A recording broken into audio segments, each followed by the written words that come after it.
Finally, there would be good reason to eliminate the humanity if a free society were not absolutely dependent on a functionality citizenry.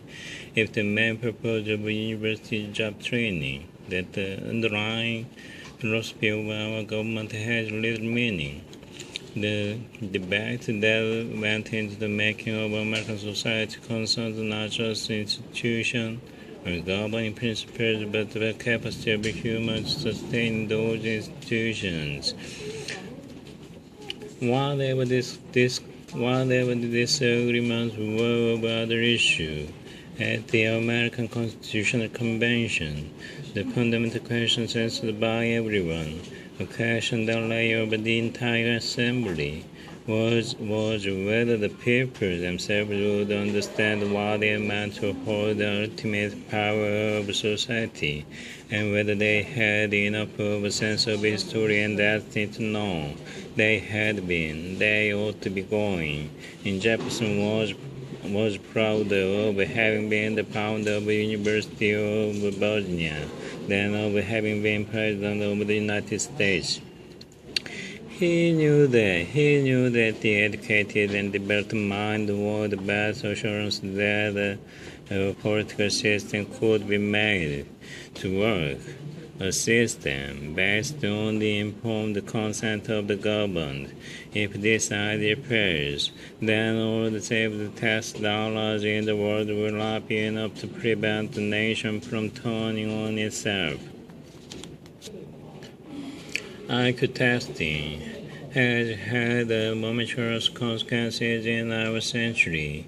In this light, we should investigate being and motives in order to appreciate how the tragedies of misuse might have been avoided if its founder had lived, and the concerns been heeded. American psychologists perverted Barnett intention and invented the hereditary theory of IQ. They reprimed Barnett's scores and took them as measurable entity called intelligence. They assumed that intelligence was largely inherited and developed a series of species. The argument computes cultural differences with innate properties. They believed that inherited IQ scores marked person, people, and groups for an innovative station in life, and they assumed that the average differences in intelligence were largely the product of heredity, a manifest and profound variation in quality of life. The common sense notion of language has a crucial social political dimension. The common sense notion of language has a crucial social political decision. We speak of Chinese as a language, although the various Chinese dialects are as diverse as several Roman languages. It has been claimed by some linguists that Chinese is not easy to learn for foreigners.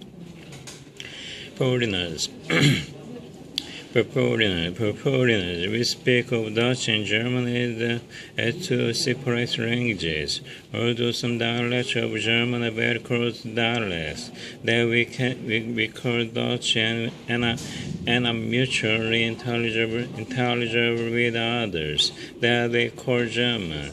A standout remark in introductory linguistic courses that a language is a dialect with an army and a navy. That any coherent account can be given of language in this sense is surely not as being offered or even seriously attempted. Later scientific approaches have simply abandoned these elements of what is called languages in common use. All of us agree, I think that American English is changing. But the question is this: are these changes for the worse?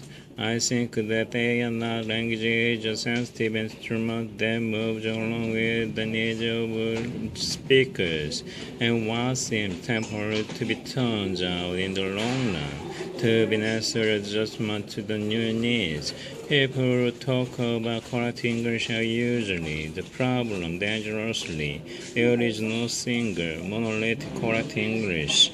There is nothing inherent or intrinsic that makes language correct. For instance, in America, it's considered low class or backward to say that it his dinner. In England, however, the past tense of it had the highest and the best spoken Englishman will say, he ate his dinner.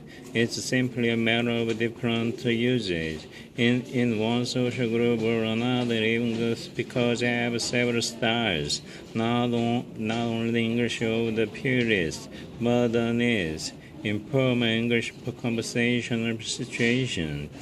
Good English that is appropriate and effective even when it goes against the pronouncement of purists.